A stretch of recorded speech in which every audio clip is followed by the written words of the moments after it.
Graça e paz, tudo bem com você? Você crê nas promessas de Deus para a sua vida?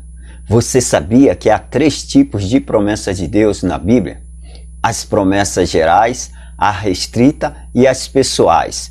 As promessas gerais são para todos os que creem, como por exemplo, a promessa da salvação, que está lá em João 3,16, quando a palavra de Deus diz assim: porque Deus amou o mundo de tal maneira que deu seu Filho unigênito para que todo aquele que nele crê não pereça, mas tenha a vida eterna.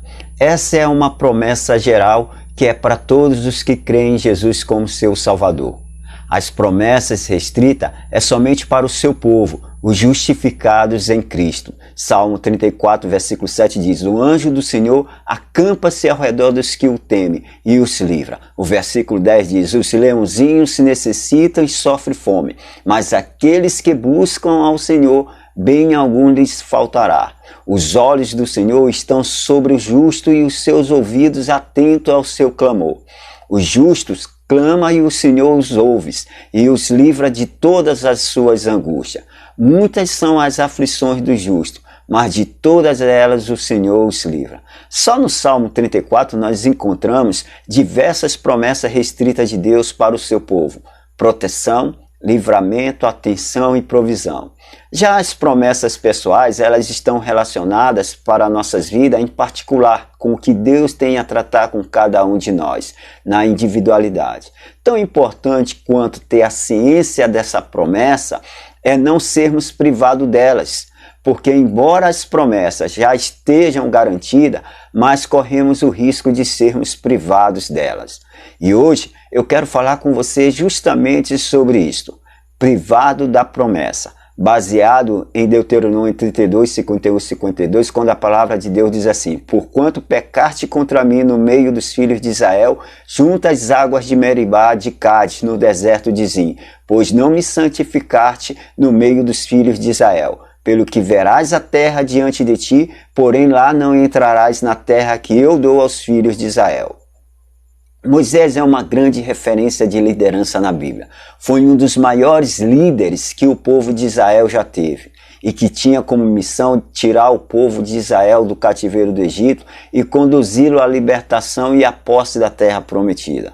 Moisés era um homem temente a Deus e que buscava ser obediente a Deus em tudo. Tanto é que ele cumpriu a missão da construção da tenda da congregação e da confecção das vestes sacerdotais, fazendo detalhadamente conforme Deus lhe ordenou. Ele foi obediente em tudo. Mas diante de um momento de pressão, de cobrança do povo pelo suprimento de uma necessidade física deles, que era a água, e a cobrança foi tão grande como se Moisés fosse culpado pela falta de água no deserto.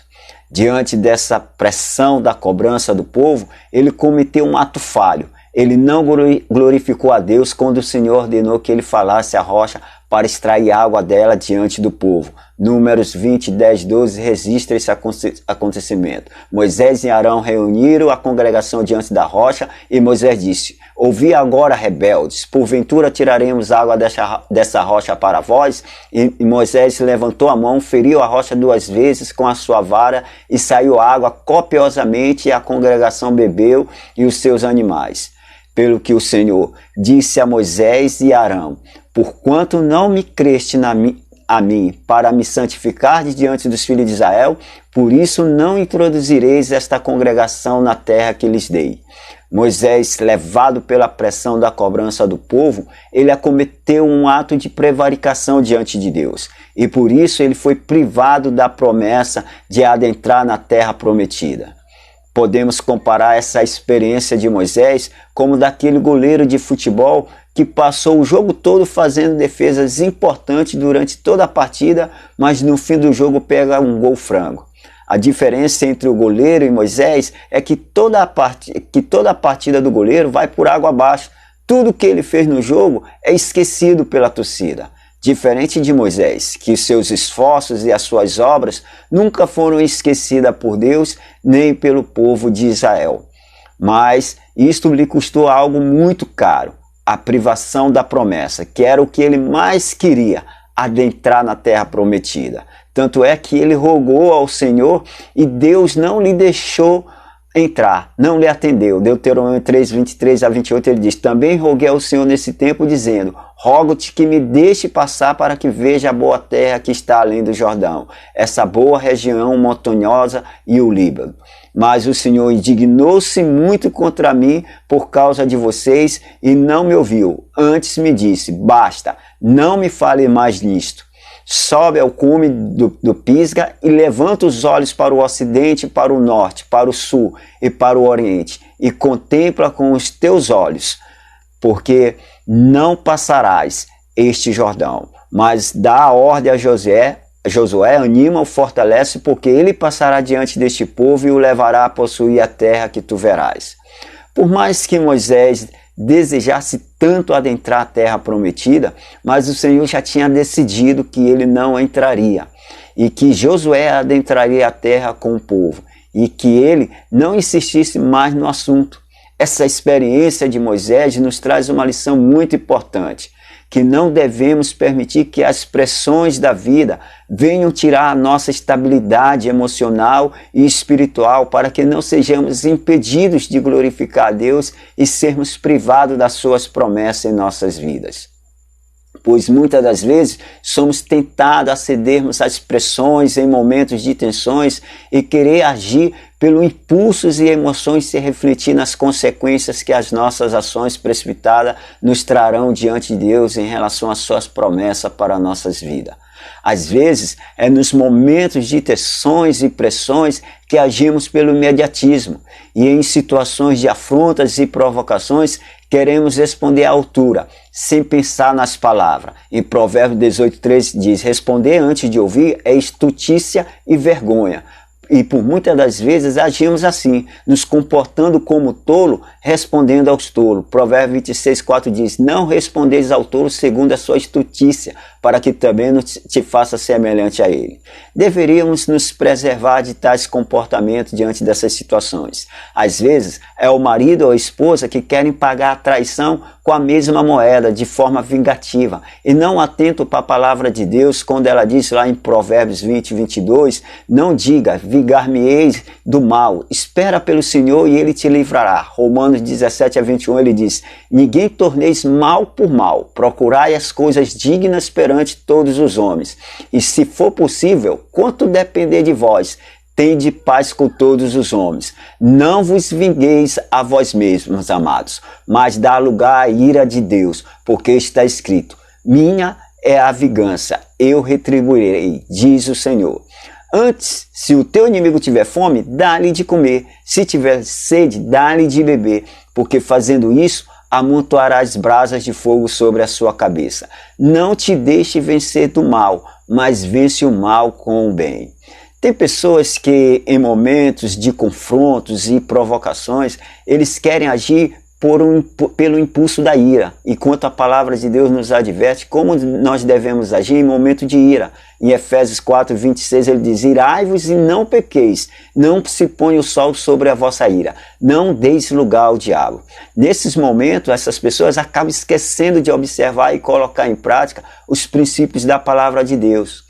Quando nós temos ciência das ordenanças do Senhor para as nossas vidas por meio da sua palavra e deixamos de colocar em prática os seus princípios, por mais tensa que for a situação e o momento de pressão, nós estamos deixando de glorificar a Deus e, consequentemente, corremos o risco de sermos privados das suas promessas. 1 Pedro 4,16 diz: mas se padece como cristão, não se envergonhe, antes glorifique a Deus neste nome. Algo interessante que quando Jesus vai falar sobre a importância de ouvir e praticar a sua palavra, em Mateus 7:24-27, ele faz comparação de duas casas em meio às tempestades.